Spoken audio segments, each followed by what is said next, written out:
अच्छा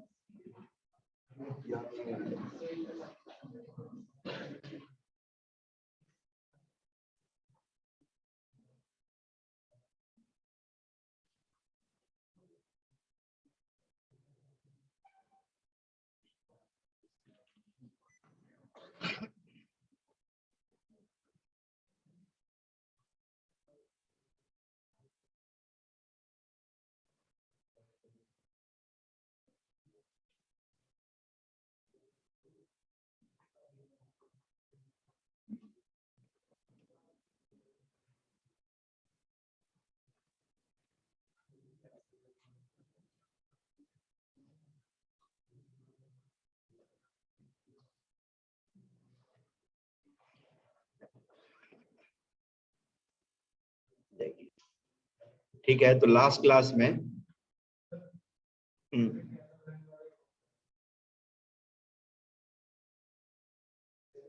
हाँ, इस पे क्वेश्चन नहीं होता है। ए के जगह एफ के जगह पर 3, बी के जगह पर 2, सी के जगह पर 5 रख करके लिखवाऊंगा, अच्छा लगेगा। इसको लिखिए एक बार, इसको लिखिए। अब क्वेश्चन का मतलब आपको क्या लगता है कि नंबर है तो क्वेश्चन है? नहीं, यही क्वेश्चन है, ये पूछेगा कि पैरेलल लाइन के बीच का डिस्टेंस बताओ। हम वहां खोजेंगे 2, 3 तो दिया ही नहीं, यही पूछा है ना। क्वेश्चन का मतलब हमें लगता है कि इस पर कोई नंबर वंबर लिख करके फिर 2-4 सवाल होगा, गिटार बजाएंगे तो होगा।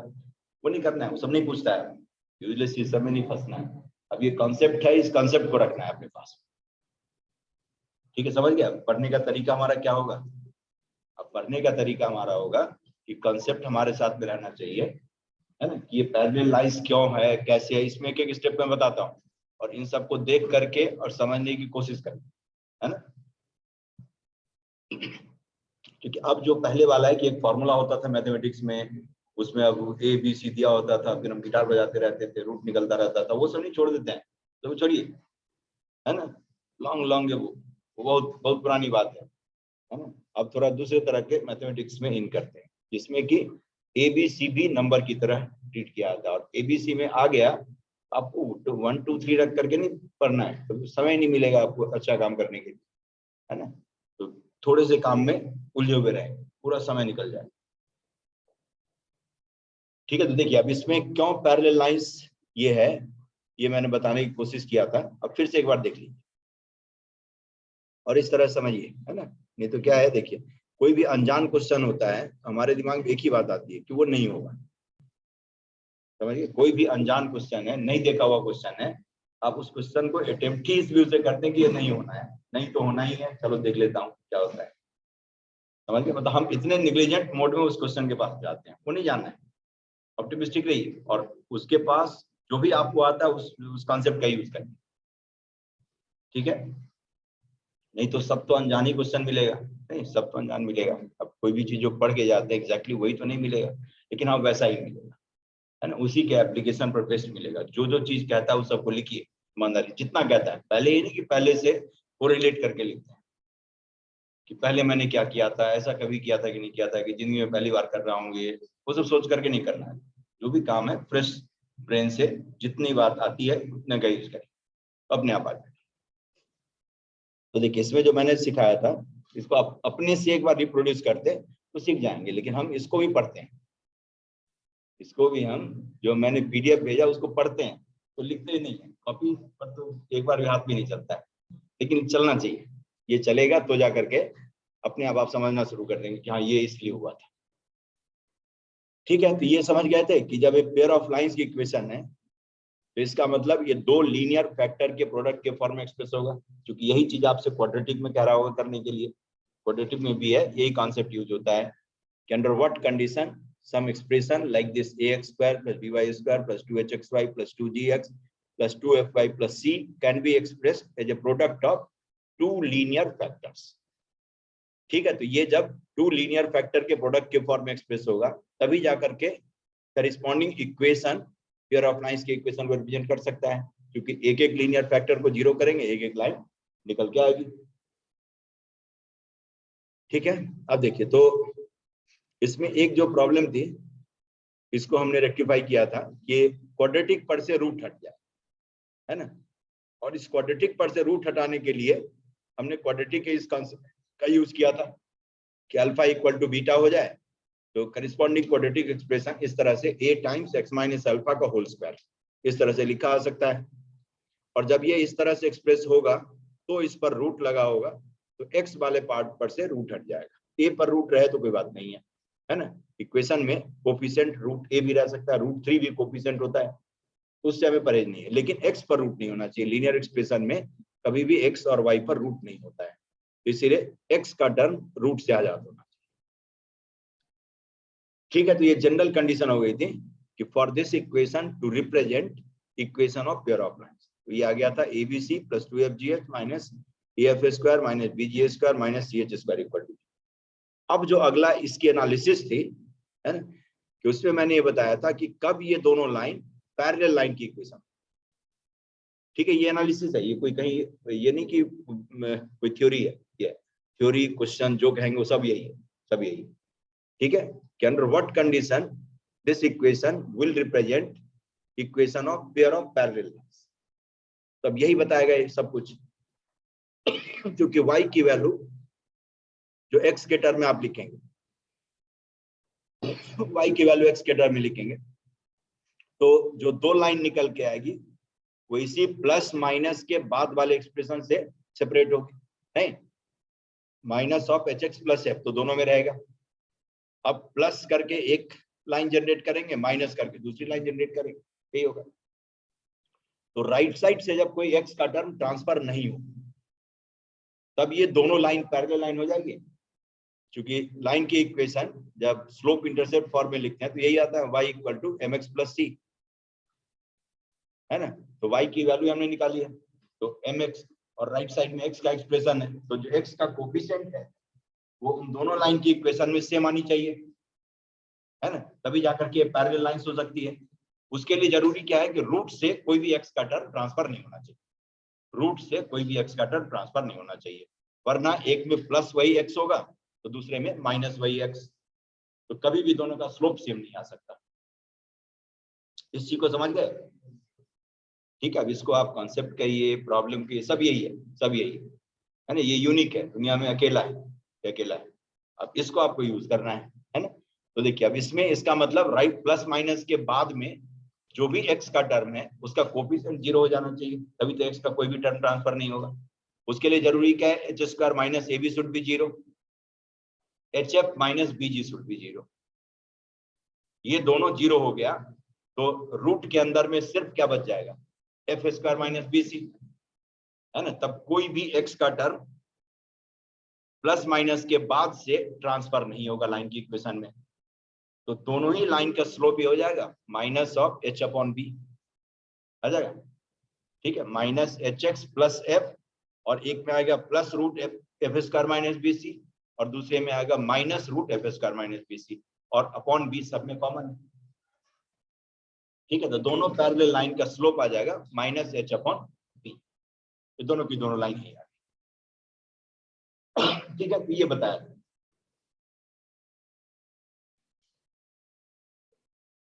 तो देखिए, इसी को मैंने यहाँ पर लिख दिया, h square minus AB 0, HF minus BG 0, pair of parallel lines. तो कंडीशन थी यही, कहा गया ये h स्क्वायर माइनस AB 0, है ना, h स्क्वायर माइनस AB 0 और HF माइनस BG 0।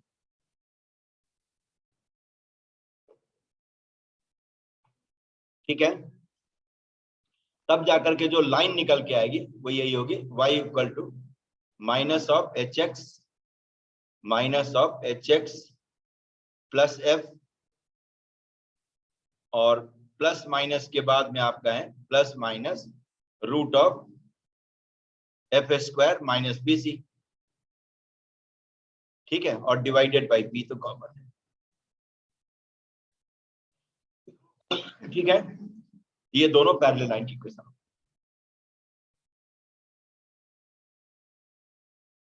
अब देखिए, अब ये कहता है, अब ये दोनों पैरेलल लाइंस और इन पैरेलल लाइंस के बीच का डिस्टेंस निकालना। तो दो पैरेलल लाइन के बीच का डिस्टेंस कैसे निकालते हैं, कांस्टेंट टर्म का डिफरेंस और upon root a square plus b square, root of h square plus b square. Constant term को सब्ट्रैक्ट करें तो 2 times root F square minus B C आ जाएगा, है ना। एफ एफ कैंसिल हो गया, है ना, ये एफ और ये एफ दोनों कैंसिल हो जाएगा, तो बचेगा आपका 2 times of root F square minus B C और upon root of H square plus B square. ठीक, और जो दो कंडीशन हमने ऊपर में लिखा था H square minus A B 0 और H F minus B G 0, इन सबको यूज करके अब इसे डिफरेंट फॉर्म दे सकते हैं, डिफरेंट फॉर्म में इसको लिखा है। यही सब, ये सब जो बताया था ये सब बस इसी का यूज है। अब किस फॉर्म में दिया, ओरिजिनल वही था 2 root F square minus B C upon root H square plus B square. अब चूंकि H square equal to A B होता है, ए बी डाल दीजिए एच स्क्वायर के जगह पर, है ना। एफ नहीं दिखता है कंडीशन में, तो एफ को यहाँ से निकालकर F H equal to B G से रख दीजिए, है ना। तो जो टर्म है उसको रखना है, जो नहीं है उसको हटा देना, इन्हीं दोनों से।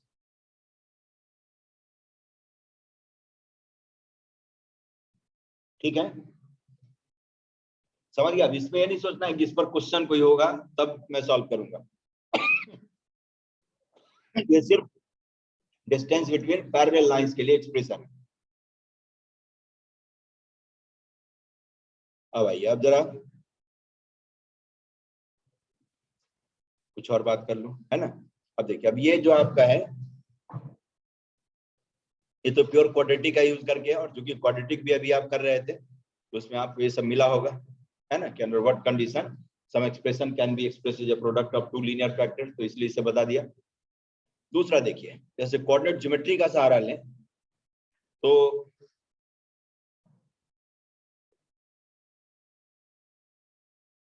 जैसे ये लाइंस है, पेयर ऑफ लाइंस है, ax square plus by square plus 2hxy plus 2gx plus 2fy plus c equal to 0। ठीक है, इसमें सिर्फ इतना होता तो आप इसको कहते हैं ओरिजिन से पास होने वाली पेयर ऑफ लाइंस है ना। लेकिन 2gx plus 2fy plus c के कारण इतना तो कह ही सकते हैं कि ये लाइन ओरिजिन से पास होने वाली नहीं है ना। तो कहीं ना कहीं से पास होती होगी, लाइन है तो चलिए अब इसको मैं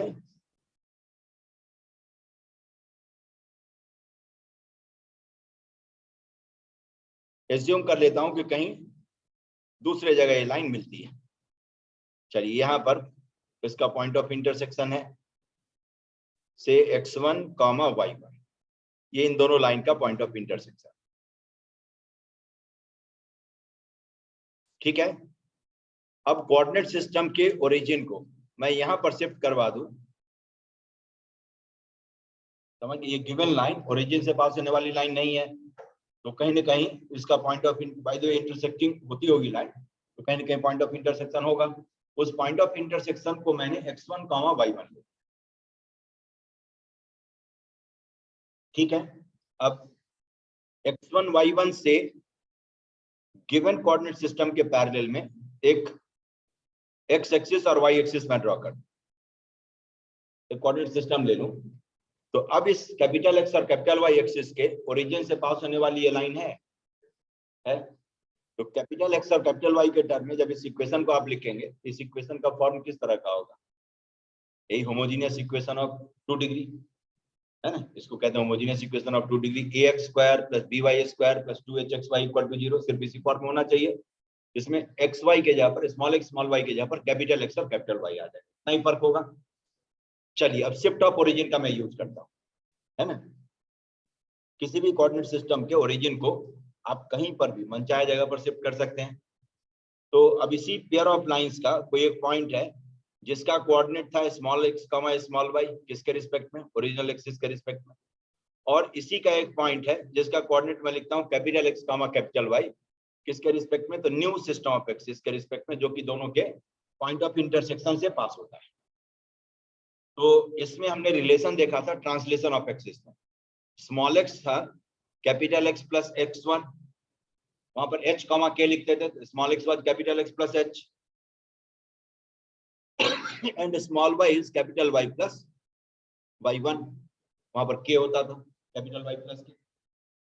अब स्मॉल x स्मॉल y के जगह पर इसको रख के, है ना, से चेंज कर दो, तो a times x plus x1 का square plus b times y plus y1 का square plus 2h x plus x1 y plus y1 plus 2g x plus x1 plus 2f y plus y1 and plus c equal to हो गया।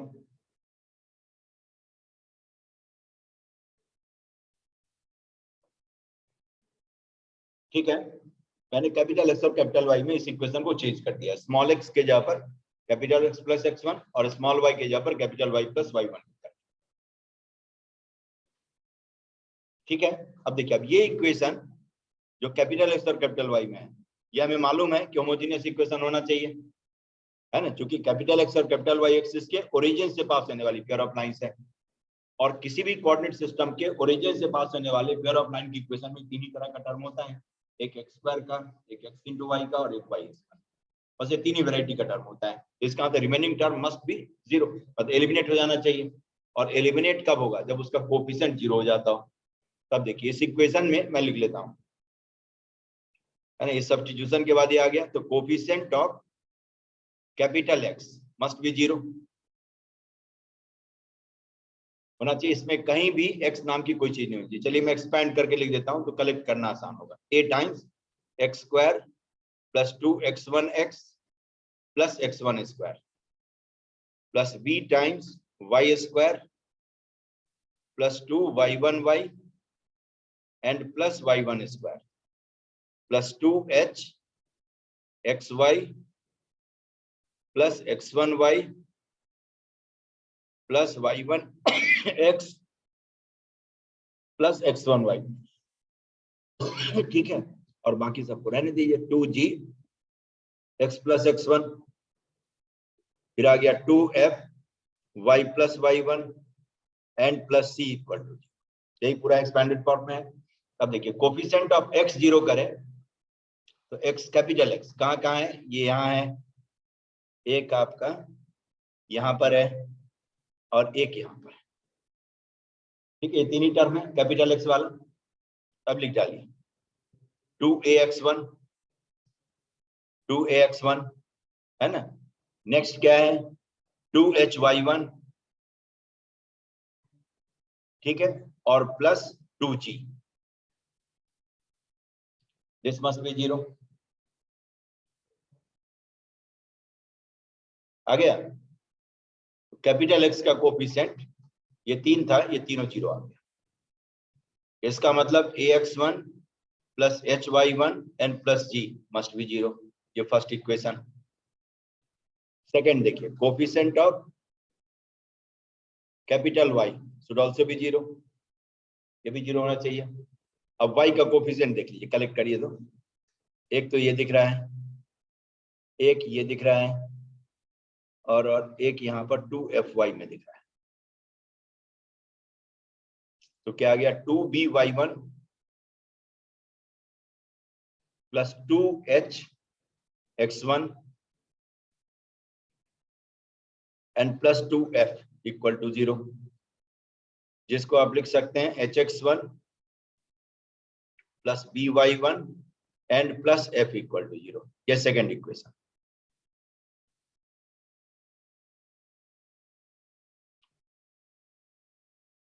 ठीक है,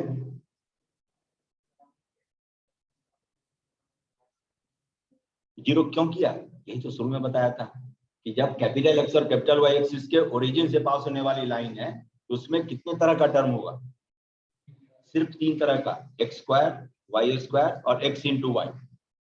किसी भी origin से pass होने वाले पेयर ऑफ लाइन की इक्वेशन में तीन ही तरह का टर्म होता है। ये पहले दिन पहली लाइन यही हमने लिखा था, पहले दिन पहली लाइन यही काम करते हैं, है ना। पेयर ऑफ लाइंस की शुरुआत जो होती है ओरिजिन से पास होने वाले pair of lines, y equal to m1x और y इक्वल टू m2x वहीं से होती है ना। उन दोनों को मल्टीप्लाई करके हमने देखा था, तीन ही टर्म था, एक्स स्क्वायर, वाई स्क्वायर और एक्स इंटू वाई। ठीक है, तो तीन ही टर्म होगा। ये एक्स वाई इसीलिए जीरो कर रहा हूँ, मेरी जीरो करने की इच्छा नहीं है क्योंकि होगा ही नहीं, इसलिए जीरो कर दिया, हटा दिया।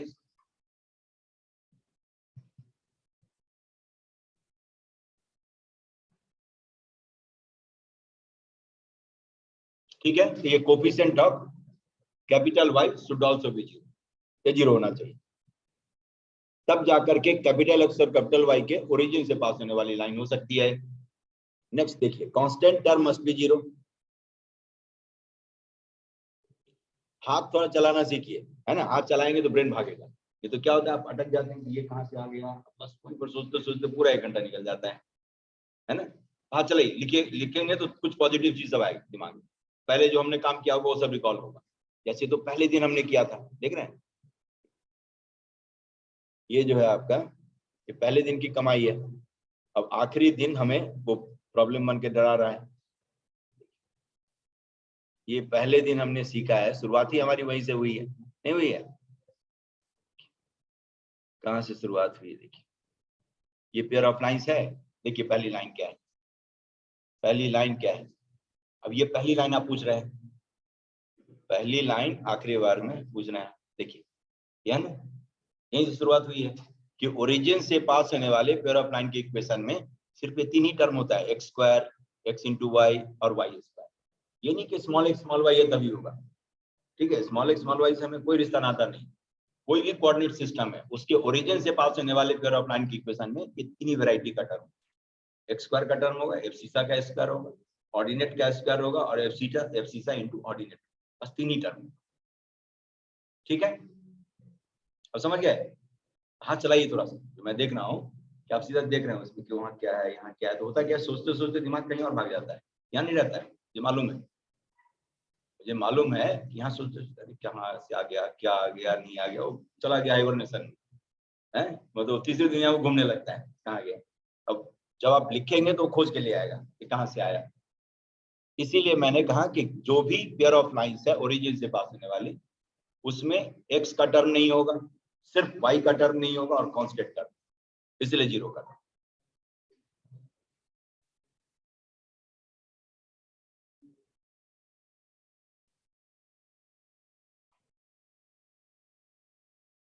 चलिए अब देखिए, अब आपका जो है next, constant term must be 0। ठीक है, कांस्टेंट भी इसमें 0 ही होना चाहिए। अब कांस्टेंट मतलब independent of capital X and capital Y, constant का मतलब है। अब कांस्टेंट इसमें चूज कर लीजिए, देखिए तो क्या क्या सब है, ax1 का स्क्वायर प्लस b y1 का स्क्वायर, फिर हाँ 2hx1y1 2gx1 2fy1 and plus c, this must B, ठीक है, ये आ जाएगा। अब देखिए, अब ये 2 लीनियर इक्वेशन है और एक नॉन लीनियर है, इन तीनों को साइमल्टेनियसली सॉल्व करना है। अब इसके थ्रू ये सॉल्यूशन का तरीका बताता हूँ, ये सब जनरल मैथमेटिक्स है, ये किसी हेडिंग के अंदर में नहीं आता है ना, किसी हेडिंग के अंदर में ये सब नहीं आता है कि कहीं लिखा होगा कैसे सॉल्व करना, लीनियर और क्वाड्रेटिक को, लीनियर क्यूबिक कैसे सॉल्व करना, ये सब है साइमल्टेनियस इक्वेशन को सॉल्व करने का तरीका। लीनियर है, कुछ नॉन लीनियर है, तो उसको कैसे सॉल्व किया जाए, मैं लिखता हूँ। देखिए जैसे ax1 स्क्वायर और यहाँ पर ax1 है, इसको देख करके मैं लिख लेता हूँ x1 और इंटू जो फर्स्ट इक्वेशन में लेफ्ट हैंड साइड में एक्सप्रेशन है वो ax1 plus hy1 plus g, ठीक है। सिर्फ ये पहले टर्म को देख करके डिसीजन मैंने लिया है। अब देखिए, अब इसमें जो जो यूज हो गया, जो नहीं यूज हुआ उसको मार्क कर देता हूँ। जैसे इसका एक अनयूज्ड है, hx1y1 एक यूज हुआ है, एक अनयूज्ड है, gx1 एक यूज हुआ है, एक अनयूज्ड है, हो गया। चलिए प्लस, अब देखिए नेक्स्ट में है आपका hx1 plus by1 plus f0, next term अपना by1 स्क्वायर है, इसको और इसको देख करके मैं लिख लेता हूं y1 and times second expression hx1 plus by1 plus f। अब इसमें जो जो यूज हो गया वो लिख लीजिए। एक तो इसको देख करके हमने डिसीजन ही लिया है by1 स्क्वायर को देख करके, hx1y1 एक और आ गया यहाँ पर, तो इसका मतलब ये यूज हो गया पूरा, हटा दीजिए। fy1 एक यूज हो गया, एक रह गया। अब जो रह गया उसको लिख देता हूं gx1 plus fy1 plus c equal to 0, हो गया। अब देखिए ये 0 है, ये 0 है, इसका मतलब लिख सकते हैं कि gx1 plus fy1 and plus c equal to 0, ये थर्ड इक्वेशन। ठीक है, आ गया। अब देखिए 3 इक्वेशन है और 2 वेरिएबल है ना। x1 y1 को वेरिएबल मैं कहूं तो 3 इक्वेशन और 2 ही वेरिएबल है। ठीक, और तीनों कंसिस्टेंट हो, क्योंकि तीनों कायदे कानून से लाया गया है। कंसिस्टेंट हो उसके लिए जरूरी क्या है कि तीनों के कोफिशिएंट से जो डिटरमिनेंट बनता है, डिटरमिनेंट की वैल्यू 0 होनी चाहिए। मतलब 2 का जो सॉल्यूशन हो वो तीसरे को भी सेटिस्फाई करे। ठीक है, तो देखिए 1 2 and 3 1 2 and 3 आर कंसिस्टेंट।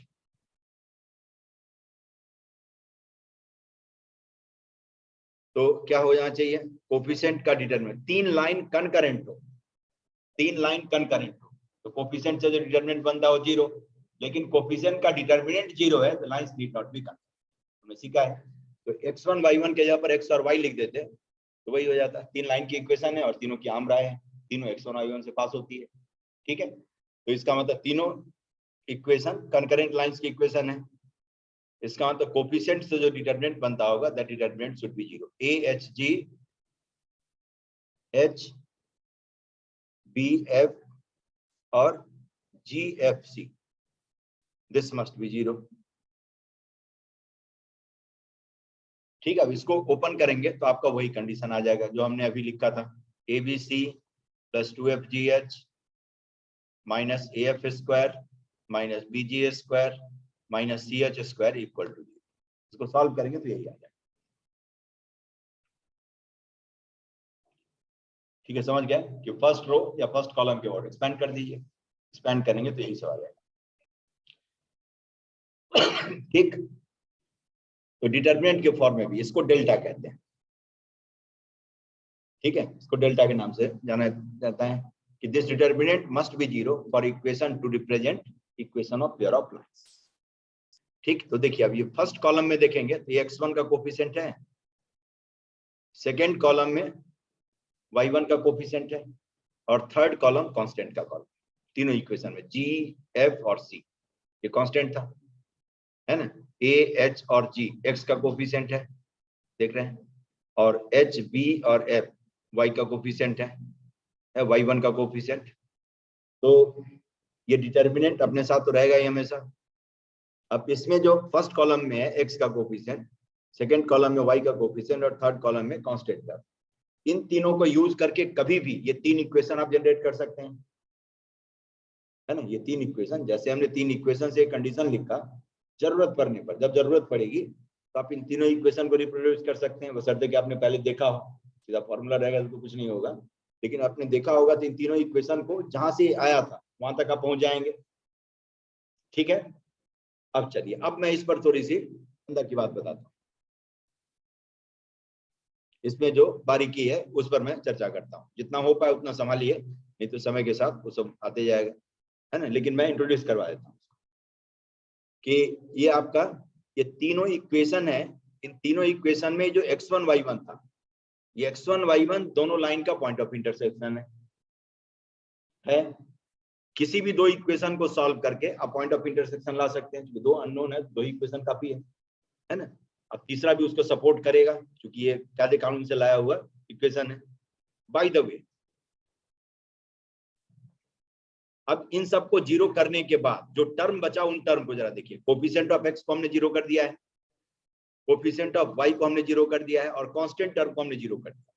तो सबको मैं मार्क कर देता हूँ, कांस्टेंट टर्म भी मार्क है, ये 0 हो चुका है, ये 0 हो गया है, ये हट गया है ना, ये हट चुका है, ये हट चुका है, ये हट गया है, ये हट गया है, ये सब जितना भी मार्क्ड है वो सब हट चुका है।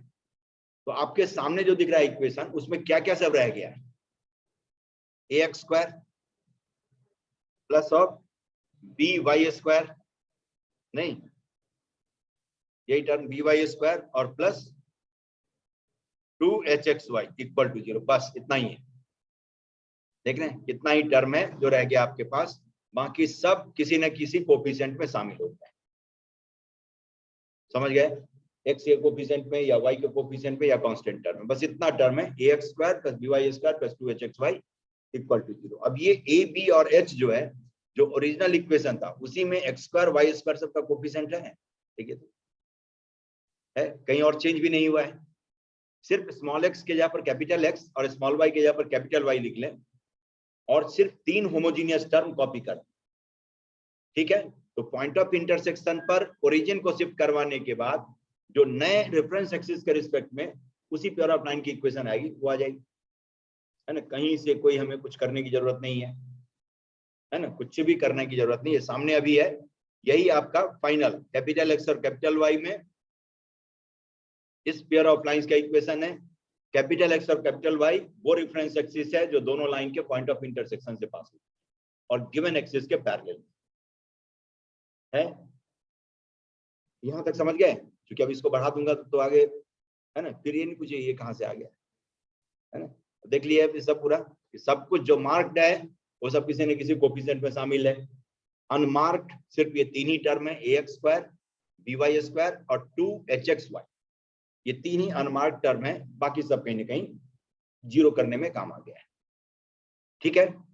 तो जब इस जनरल इक्वेशन से इस स्पेशल इक्वेशन तक आना हो तब भी हमें 1 सेकंड नहीं लगना चाहिए। 2gx 2fy c को हटा दीजिए, आपको क्या करना है, स्मॉल x के जगह पर कैपिटल x, स्मॉल y के जगह पर कैपिटल y रखकर ये 3 जो 2 डिग्री का टर्म है सिर्फ उसको कॉपी कर। This equal to 0 will be the equation of same pair of lines with respect to new system of axis, capital X and capital। यहां तक पहुंच गए। अब रही बात कि जब स्मॉल x स्मॉल y में इक्वेशन लिखना होगा तब क्या करेंगे, तब तो आसान काम है। जैसे स्मॉल x और कैपिटल x और स्मॉल y और कैपिटल y भी यही तो रिश्ता रहता है, नहीं कि small x is capital x plus x1, small y is capital y plus y1। तो आपने कैपिटल एक्स और कैपिटल वाई में काम कर लिया सारा, फिर उसके बाद स्मॉल एक्स स्मॉल वाई में लिखना हो तो आप लिख डालिए capital X small X minus x1, capital Y small Y minus y1। अब ये x1 y1 आएगा कहां से, उसका भी जवाब हमारे पास है, अभी तो सब कुछ पूरी किताब खुली हुई है ना। देखिए इन्हीं 3 इक्वेशन में से किसी 2 इक्वेशन को सॉल्व करेंगे x1 y1 नहीं आ जाएगा, है। ये डेल्टा अपना जो 0 है, एक कंडीशन, ये कंडीशन तो अभी से लेकर के अंत तक रहेगा कि given equation pair of line का इक्वेशन हो उसके लिए यही डिटरमिनेंट 0 होता है। और जब ये डिटरमिनेंट आपके साथ में रहेगा तो x1 y1 निकालने के लिए आप 2 इक्वेशन लिख सकते हैं, ax1 plus hy1 plus g equal to 0, है ना, hx1 plus by1 plus f equal to 0। First 2 row से अब 2 इक्वेशन जनरेट करिए, दोनों को सॉल्व करेंगे x1 y1 आ जाएगा। x1 y1 आ गया, कैपिटल x के जगह पर small x minus x1, capital y के जगह पर स्मॉल y रखिए, आपका स्मॉल x स्मॉल y में सब कुछ आ गया, ठीक है, समझ गए। अब देखिए, अब जरा इसके बारे में और तहकीकात मैं करता हूं, है ना। ये इक्वेशन तो आ गई ax square plus by square,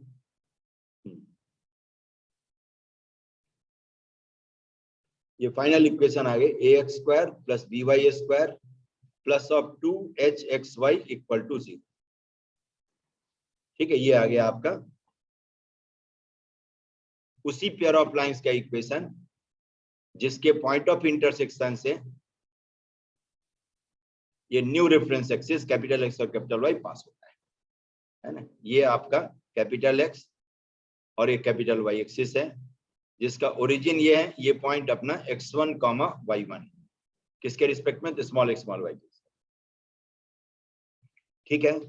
और जो ओरिजिनल इक्वेशन था ax square plus by square plus 2hxy और 3 एडिशनल टर्म जो इसमें हट गया 2gx plus 2fy and plus c equal to,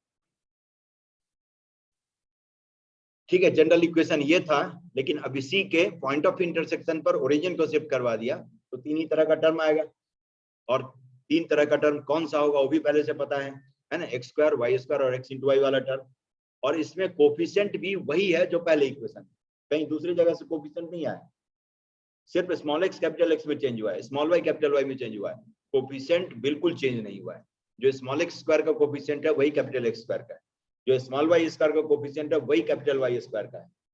ठीक है, तो अब जरा देखिए, अब ये दोनों लाइन है, इन दोनों लाइन के बीच का एंगल निकालना हो। ठीक है, तो लाइन चाहे आप, है ना, एंगल चाहे यहाँ जैसे कैपिटल एक्स कैपिटल वाई में इक्वेशन लिख करके निकालें या स्मॉल एक्स स्मॉल वाई में रख करके निकालें, बात बराबर है, कोई फर्क नहीं पड़ता है। तो tan थीटा को आपको आराम से लिख सकते हैं 2 under root H square minus A B और upon mod of A plus B, है ना, क्योंकि जो होमोजेनियस इक्वेशन होता था स्मॉल एक्स स्मॉल वाई में, उसमें यही 3 टर्म चाहिए था और इन्हीं 3 टर्म को लेकर के आपने angle between pair of lines लिखा था। यहाँ पर कैपिटल एक्स कैपिटल वाई है ना, कोई फर्क नहीं पड़ता है। ओरिजिन से पास होने वाले दोनों लाइन की इक्वेशन है, तो इसका स्लोप m1 m2 एज्यूम करके आप tan थीटा निकालेंगे तो यही सब आएगा। तो आपका आ गया 2 times root of H square minus A B upon mod of A plus. अब यहाँ देखिए, if lines are perpendicular, if lines are perpendicular तो क्या कहेंगे, then a plus B should be 0। ये वही कंडीशन है जो शुरू में हमने देखा था, है ना। तो देख रहे हैं, 3 ही टर्म है जो सारे ज्योमेट्रिकल फीचर को गवर्न करेगा। तो a प्लस बी 0 हो जाए, चाहे आगे 2gx 2fyc है कि नहीं है, उससे कोई मतलब नहीं। तो a प्लस बी 0 हो जाए, इसका लाइंस आर म्यूचुअली परपेंडिकुलर। ठीक है, इफ थीटा इज 0, अब मेन जो क्रूशियल स्टेज है जिसमें इस एनालिसिस की जरूरत होती है, इफ थीटा इज 0, ठीक है, that is H square is equal to A B, ये आ गया। तब आप क्या कहेंगे, देन दो जवाब यहां पर होगा, then lines are parallel and separated by a non-zero distance, and separated by a non-zero distance।